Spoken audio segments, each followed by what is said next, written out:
Boa noite, meninas. Paz do Senhor Jesus. Sejam bem-vindas. Nossa última live do livro Poder de Orar e Receber as Bênçãos de Deus. Nos amassando aqui, que eu fui fechar o livro, amassou a beiradinha aqui da folha todinha da minha ilustração. E aqui no capítulo 19, fala sobre o perfeccionismo. Então, o versículo escolhido foi: não que eu já tenha sido aperfeiçoado, mas prossigo para alcançá-la, pois para isso também fui alcançado por Cristo Jesus. Filipenses 3, versículo 12. Então, fala sobre o perfeccionismo, e quando a gente acredita que a gente tem que ser perfeito em tudo, para ser aceita por nós mesmos e pelos outros. Mas, na realidade, quanto mais a gente tenta ser perfeito, mais desconfortáveis a gente fica, porque quando a gente não consegue, a gente se torna uma pessoa frustrada. A gente se cobra muito, então a gente sofre com isso, quando a gente não consegue fazer tudo certo, quando as coisas não dão certo, não vão bem. Então, aí, em vez de ajudar, é o contrário, acaba fazendo mal pra gente. E a gente fica sempre tentando fazer tudo certo para os outros. Então, quando a gente decepciona os outros, a gente também se sente mal. Então, tanto em ser perfeccionista para nós mesmos, para a gente se aceitar, não, porque se não for tudo certo, eu não vou ficar bem. Ou para agradar os outros, se eu não conseguir fazer tudo para aquela pessoa reclamar isso aqui para mim, eu também não vou ficar bem. Então, isso é o perfeccionismo. Aí você querer fazer tudo sempre perfeito. Só que a única pessoa que é perfeita, a única pessoa que é santa é o Senhor, né? Só o Senhor é santo, só o Senhor é perfeito. Nós somos pecadores, então nós somos falhos, estamos aptos a errar, né? Então o Senhor, ele pede na sua palavra, né? Sede santos porque eu sou santo. Mas a questão aqui que o Senhor está dizendo não é que nós sejamos santos como Ele, porque nós nunca vamos ser igual a Ele, mas que no decorrer da nossa vida a gente vai se aperfeiçoando, ou seja, a gente vai melhorando, a gente vai deixando certas coisas, certas limitações, fraquezas, e vai conseguindo melhorar um degrau de cada vez até o decorrer da nossa vida. É um aperfeiçoamento até o fim da nossa vida. Então é isso que o Senhor quer. Ele quer que a gente dê o nosso melhor. Que a intenção do nosso coração é de fazer aquilo que é certo. Mas às vezes no meio do caminho, as coisas, né, por influência às vezes até de outros, não saem como a gente gostaria. Porque não depende só da gente, né? Depende de quem vive com a gente, depende de quem está no nosso meio, de quem vem no decorrer do nosso dia e entra no nosso dia sem a gente esperar, e às vezes tira tudo do lugar, né? De tudo aquilo que a gente planejou não sai do jeito que a gente planejou. Então Deus sabe que nós não somos perfeitos e que nós não vamos ser perfeitos de um dia para o outro, mas Ele quer que a gente se aperfeiçoe, ou seja, que a gente se esforce para ser melhor a cada dia, e que tudo que a gente possa fazer, a gente faça com o coração, né? Com amor pelo próximo, por nós mesmos, amando também a nós mesmos, nos valorizando também, né? E valorizando o próximo e amando o próximo. Então é isso que o Senhor deseja, que nós sejamos obedientes e que a gente procure ser melhor a cada dia. Então, na verdade, é um aperfeiçoamento e não ser perfeito. Depois o outro capítulo, que é o capítulo seguinte, o 20, fala sobre o orgulho. O versículo aqui que eu escolhi foi o Provérbios 16, capítulo 16, versículo 5. O Senhor detesta os orgulhosos de coração, sem dúvida serão punidos. Então, o Senhor, ele realmente ele tem aversão, não é? Ele odeia os orgulhosos, porque as pessoas orgulhosas, elas não reconhecem a sua dependência por ninguém, muito menos por Deus. Então, elas acham que elas, por si só, são autossuficientes. Então, elas não têm humildade no coração. Elas são arrogantes, elas acham que podem resolver tudo sozinhas, controlam a própria vida, né? Faz as suas próprias vontades. Então, são os orgulhosos. Só que, na verdade, o Senhor, ele abomina esse tipo de pessoa, né? Ele quer quebrantar o coração dessa pessoa para que essa pessoa se renda a ele, reconheça que depende dele e se torne uma pessoa humilde de coração, né? Porque sem Deus nós não somos nada, né? Todas as coisas que a gente pode fazer, a gente faz por Deus, pelo Espírito Santo que habita em nós, que nos capacita a realizar. Não é mérito, né? Mérito nosso. Então, o orgulho, ele surge, muitas das vezes, do medo de possuir, do medo que possuímos de não termos valor. Então, muitas das vezes, aquele medo de errar, aquela intimidação da vida, vai tornando a pessoa orgulhosa. Mas a verdadeira autoestima não é você se sentir o melhor. A verdadeira autoestima é você reconhecer o seu valor aos olhos de Deus, né? Só que para o orgulhoso isso é humilhante. Para o orgulhoso achar que ele só tem valor pelos olhos de Deus e não pelos seus próprios olhos, é como se ele estivesse se humilhando. Então, quanto mais a pessoa se acha forte, se acha, né, que tudo pode, mais ela não é nada, mais fraca espiritualmente ela se torna. Porque sem Deus nós não somos nada, né? Depois vem a rebeldia. A rebeldia, o capítulo 21, fala sobre o quê? Fala sobre se rebelar é ser desobediente, né? Então a gente acredita que a gente está sempre certo. E eu vou fazer isso, não importa o que Deus pensa, não importa o que vai acontecer com as pessoas. Eu vou fazer isso que eu quero fazer. E isso pode ser tanto para quem não conhece o Senhor, para quem ainda não se rendeu ao Senhor, quanto para quem está nos caminhos do Senhor, mas com o decorrer da caminhada vai se fraquejando, vai se esfriando, vai se afastando do Senhor e quando vê, ela não está mais se submetendo à vontade de Deus, ela começa a fazer sempre as suas próprias vontades. Então, ela está se rebelando da mesma maneira que aqueles que não entregaram a vida para Jesus. Então, é uma luta diária, né, para a gente ser sempre obediente. Quando nós não somos obedientes, nós nos tornamos rebeldes, né? Então, aqui o Salmo 5, versículo 10, foi: condena-os, ó Deus, caia eles por suas próprias maquinações, expulsa-os por causa dos seus muitos crimes, pois se rebelaram contra ti. Então, o Senhor, ele sempre nos alerta. Ele sempre vai colocar o Espírito Santo para nos incomodar quando a gente está fazendo algo de errado, ou quando a gente está se afastando, se esfriando, né, espiritualmente. Então, sempre a gente vai ter no nosso coração ali aquele incômodo. Mas a partir do momento em que, mesmo com o incômodo do Espírito Santo ali nos alertando, a gente continuar se afastando, continuar se rebelando contra Deus, a gente vai se esfriando e a gente não consegue nem reconhecer a ação do Espírito Santo ali incomodando. A gente vai realmente formando uma barreira entre nós e Deus.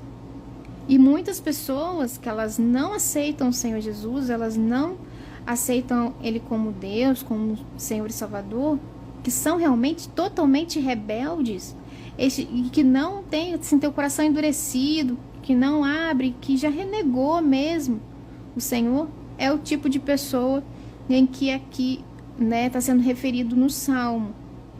Então, caiam eles por suas próprias maquinações. São aquelas pessoas que predestinam a maldade, né? Fazem as coisas de forma premeditada. Então, elas planejam, maquinam coisas ruins, né? Cometer crimes.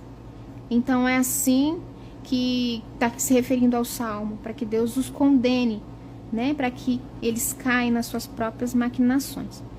Então, a gente tem que estar sempre vigiando o que a gente tem feito, se a gente errou, se a gente pegou, confessar ao Senhor, né? A confissão tem que ser diária, ela tem que ser constante, sempre ali se desabafar com o Senhor, falar assim, reconhecer, Senhor, eu errei, me perdoe, estou arrependido, e assim continuar a nossa caminhada, porque a partir do momento que a gente, tudo bem, não tem problema, vou fazer isso, não tem problema, ou eu vou fazer isso, depois o Senhor vai me perdoar, aí a pessoa está sendo hipócrita. Porque se a pessoa for fazer, depois o Senhor vai me perdoar, ela está fazendo aquilo como uma decisão e não como um tropeço. O pecado se torna uma decisão, como aqui está, premeditado. A pessoa decidiu fazer aquilo que sabe que não agrada a Deus.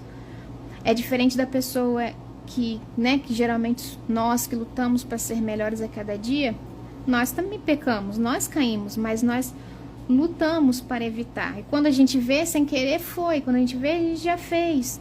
E aí a gente vem ter no nosso coração aquele sentimento de arrependimento. Poxa, porque eu fiz isso, me arrependi. E aí é a hora de confessar e se reconciliar com o Senhor, para a gente não se tornar pessoas rebeldes. Depois vem a rejeição. A rejeição é quando a gente começa a pensar que a gente não tem valor nenhum. E aí a pessoa acha que é normal a gente ser rejeitado, ser desprezado, ser humilhado, ser maltratado, porque ela acha que não tem valor nenhum, ela não dá valor a si mesma, a si própria. Em algumas vezes, na infância, às vezes a gente pode passar por alguma situação de rejeição. E aí depois, quando a gente cresce, se torna adulto, a gente traz aquilo dentro da gente.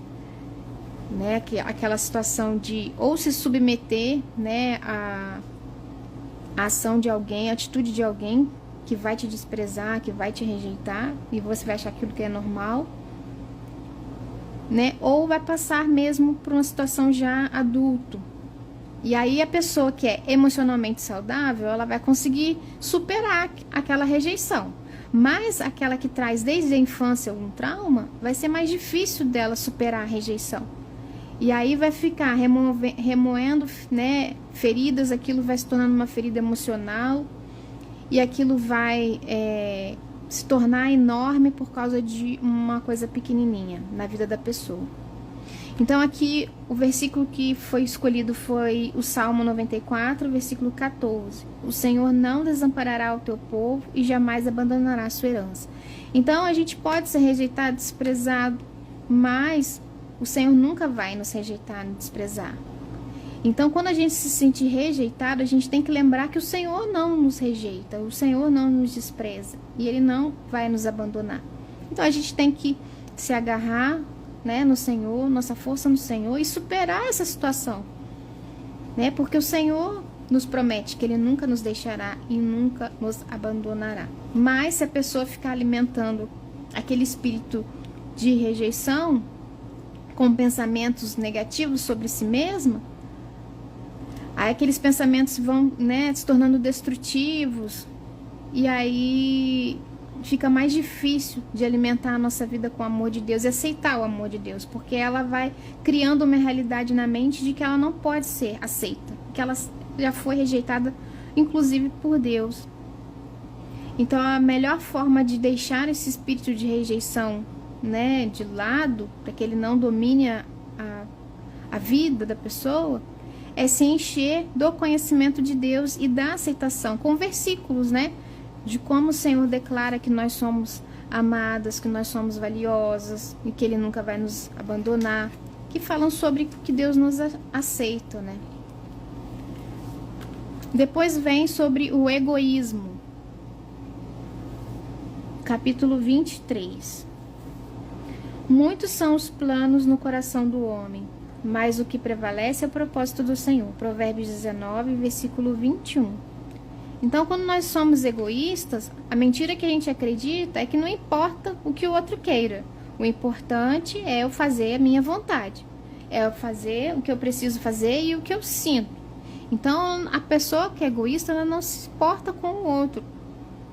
Não se importa com se a pessoa está sofrendo, se a pessoa está passando necessidade, se está causando mal a alguém. Ela não se importa, ela só pensa em si mesma, em tirar vantagem, em tirar proveito e satisfazer as suas necessidades, Só que é uma ilusão, porque as nossas necessidades, elas só são satisfeitas totalmente no Senhor, Então, e quem determina todas as coisas é o Senhor. Então não adianta a pessoa ser egoísta e achar que vai ser tudo da minha maneira, porque o Senhor vai dar um jeito de mostrar para essa pessoa que não é assim, de que quem realiza realmente a vontade é o Senhor sobre a vida das pessoas. Então a melhor forma de concentrar, a melhor forma de fugir do egoísmo é de se concentrar em Deus. E é agradecendo continuamente por tudo que Ele já fez, né? Louvando, agradecendo, adorando por tudo que Ele é e por tudo que Ele fez. Porque aí tira o foco da pessoa e o foco passa a ser do Senhor. Então quando a pessoa que ela é egoísta e quer sair dessa situação, quer mudança, né? Ela quer deixar de ser egoísta, ela tem que mudar o foco dela para o Senhor. Então, reconhecer, né, que precisa do Senhor e adorar, louvá-lo. E assim ela vai, né, perdendo essa essência do egoísmo. E começa a pensar no outro. Né? Que quando a gente caminha com o Senhor, a gente sempre pensa no outro. A gente se compadece pelo outro. Não pensa só em nós mesmos. Né? A gente quer ajudar os outros, a gente quer orar pelos outros. Quer fazer algo para ajudar alguém. Então o Senhor vai transformando mesmo o nosso coração para que a gente seja mais misericordioso e menos egoísta. No capítulo 24, que é o último capítulo, ele é bem forte. Ele fala sobre o suicídio. As pessoas que, de alguma maneira, vai, né, se depreciando, vai se entristecendo e passa pela cabeça de que a única solução para todos os problemas é acabar com a própria vida. Então, a partir do momento em que a pessoa acha que ela não tem esperança, que a situação dela não vai se resolver, não vai melhorar, que a morte é o único meio de escapar, ela dá abertura para o espírito da morte vir assombrar, né, falar, acusar, atacar coisas na mente da pessoa, nos ouvidos da pessoa. Então, a partir do momento que passa pela cabeça da pessoa que ela prefere morrer do que viver, ela dá oportunidade para esse espírito da morte ou espírito do suicídio vir atacar ela e levá-la à morte mesmo, a concretizar aquilo que passou pela cabeça. Então, o versículo escolhido foi: o temor do Senhor é a fonte de vida e afasta todas as armadilhas da morte. Quando você teme o Senhor, Provérbios 14, 27, quando você tem temor do Senhor, você não quer se matar. Quando você tem temor do Senhor, você pensa como vai ser a sua vida sem o Senhor. Como vai ser depois que você for embora? Como vai ser deixar de viver tudo aquilo que o Senhor planejou para você, um futuro melhor, que ainda pode estar por vir, e que o Senhor pode transformar todas as coisas. Dá oportunidade para o Senhor, porque Ele é o Deus do impossível, fazer mudanças no coração da pessoa. Então, quem tem temor do Senhor não tem coragem de fazer uma coisa dessa. Né? Como diz aqui, o temor do Senhor é a fonte de vida e afasta das armadilhas da morte. Mas quando a pessoa passa por esse pensamento, né? Esse pensamento, esse desejo de morrer, na verdade, ele não vem da pessoa. É o inimigo que coloca na vida da pessoa. Então, quando a pessoa passa por vários processos emocionais e considera uma ou outra vez o suicídio, aí o inimigo começa a colocar assim: melhor você morrer. Aqui tem as palavras que ele usa. A morte deve ser melhor, vá em frente, faça isso. Acabe com sua agonia, coloque um fim nesse vazio. Não se preocupe com o que isso causará em alguém. Ninguém se importa com você mesmo. Na verdade, você estará fazendo um favor a eles. Não dá mais para viver com essa dor. Acabe logo com isso e mate-se agora. Então, todos esses pensamentos é o inimigo que coloca na cabeça da pessoa. Né? Quando a pessoa ela se encontra na situação de que ela acha que não tem mais esperança, que não tem mais situação, aí ele vem colocando essas coisas na mente da pessoa, esses pensamentos, né, de levar a pessoa a se matar. É um espírito de morte enviado, né, do inferno. Então, quando isso acontecer, a pessoa ela tem que pedir ajuda a Deus, socorro a Deus, confessar ao Senhor. Né? Quando a pessoa fala, não quero mais viver, ela tem que pedir perdão a Deus, se arrepender e pedir ajuda, pedir auxílio e pedir oração. Ela tem que orar, mas também pedir que outras pessoas orem por ela, porque ela vai precisar de libertação desse espírito que vai ficar atacando ela toda hora com esses pensamentos. Então a pessoa ela precisa de ajuda, de um psicólogo, de um pastor, de um conselheiro cristão, de um psiquiatra, alguém, né, que possa estar ali apoiando, um amigo, ajudando, orando pela pessoa, orando com a pessoa, levando a pessoa à igreja para que ela possa adorar, né, orar e adorar o Senhor, para tirar o foco, o pensamento dela mesma e levar para o Senhor e focar no Senhor e receber essa oração de libertação. Ela precisa ser liberta desse espírito.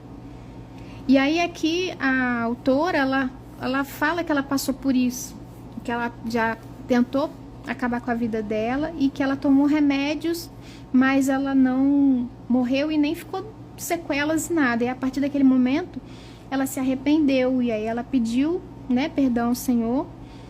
E hoje, né, depois de tantos anos que ela tinha feito, ela vê o quanto que ela é feliz, o quanto o Senhor transformou a vida dela, ela tem a família dela. E se ela tivesse morrido naquela hora, ela não viveria tudo aquilo de bom que o Senhor estava concedendo para ela, né, naquele momento. Então, muitas das vezes, quando a pessoa tem esses sentimentos de que nada, né, importa mais, ela não consegue enxergar lá na frente que Deus ainda pode abençoá-la, que Deus ainda pode fazer nova todas as coisas. Então, por isso ela precisa de ajuda de outras pessoas, porque muitas das vezes sozinha ela não vai conseguir, né? Além do psicológico dela estar abalado, né, ela tem os ataques espirituais que vêm, né, só piorar a situação. Então ela precisa de auxílio de alguém que possa realmente ajudá-la nessa situação e estar com ela, não deixar que ela fique só. Então, meninas, esses foram os últimos capítulos do livro. A gente revisou 7, né, capítulos na última semana. Foram ao todo 22 capítulos falando sobre oração, né, e a importância da oração na nossa vida. E o quanto é importante a gente se aproximar de Deus, estar sempre se confessando, estar sempre em adoração, em louvor, lendo a palavra todos os dias, para a gente conseguir ser, né, forte, a gente conseguir vencer as dificuldades da nossa vida. Porque se com o Senhor, né, existem as dificuldades, os problemas, imagina sem Ele, como que a gente vai aguentar todas as situações. Então é isso, meninas. Agradeço a participação de vocês. Um beijo, fiquem com Deus. Tchau.